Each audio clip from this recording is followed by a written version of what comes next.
ఇప్పుడు మనం బంగ్లాదేశ్ వాళ్ళని ఎందుకు తిట్టుకుంటాం, రోహింగ్యాలను ఎందుకు తిట్టుకుంటాం? సరిహద్దులు దాటి అక్రమ మార్గాల్లో వచ్చి ఇక్కడ ఉన్నటువంటి ఉపాధి అవకాశాలు దెబ్బతీసి మన దేశ ప్రజలకు సంబంధించి ఇబ్బంది పెడుతున్నారు అన్నటువంటి. ఇందులో శాంతి భద్రతల సమస్య సృష్టిస్తున్నందుకు ఒక ఆస్పెక్ట్ కరెక్ట్, అది ఎక్కువ ఉంది సమస్య వీళ్ళతో. సేమ్ టైం మన దేశపు ప్రజల యొక్క భౌగోళిక స్వరూపాన్ని మార్చేస్తున్నారు, అలాగే వేరే వ్యవహారం నడుస్తున్నారు. ఇప్పుడు అమెరికాకి నువ్వు వెళ్ళదలుచుకుంటే చదువుకోవాలని వెళ్తే చదువుకోవడానికి పో, ఉద్యోగం చేయడానికి వెళ్తే అక్కడ నీకు ఉద్యోగం వస్తే పో. అలా కాకుండా ఏదో ఒక తప్పుడు మార్గంలో వెళ్ళిపోయి అక్కడ ఆ తర్వాత కూర్చుని అమెరికాని తిడతా కూర్చుంటే ఎట్లాగా? వాళ్ళ దేశం బాగుని ఆడు చూసుకుంటుంటే చివరికి మన పరువు ఎట్లా తీస్తున్నారు?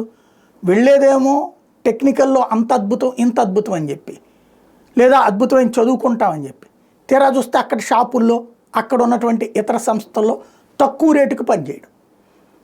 దానివల్ల ఏమైంది?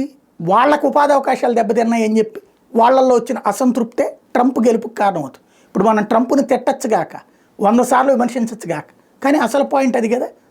అది పక్కన పెడితే ఇప్పుడు ఏ స్థాయి పరువు తీస్తున్నారంటే, తాజాగా అమెరికా స్లాట్లు ఏవైతే మనకి అమెరికా పోవాలంటే ఇక్కడ కలిసేందుకు స్లాట్లు ఉంటాయి కదా, ఆ స్లాట్లకి సంబంధించినటువంటిది 2000 అమెరికా వీసా అపాయింట్మెంట్లు రద్దు చేసింది. ఈ సందర్భంగా చెప్పిన ప్రకటన మనం సిగ్గుచేటైనటువంటిది.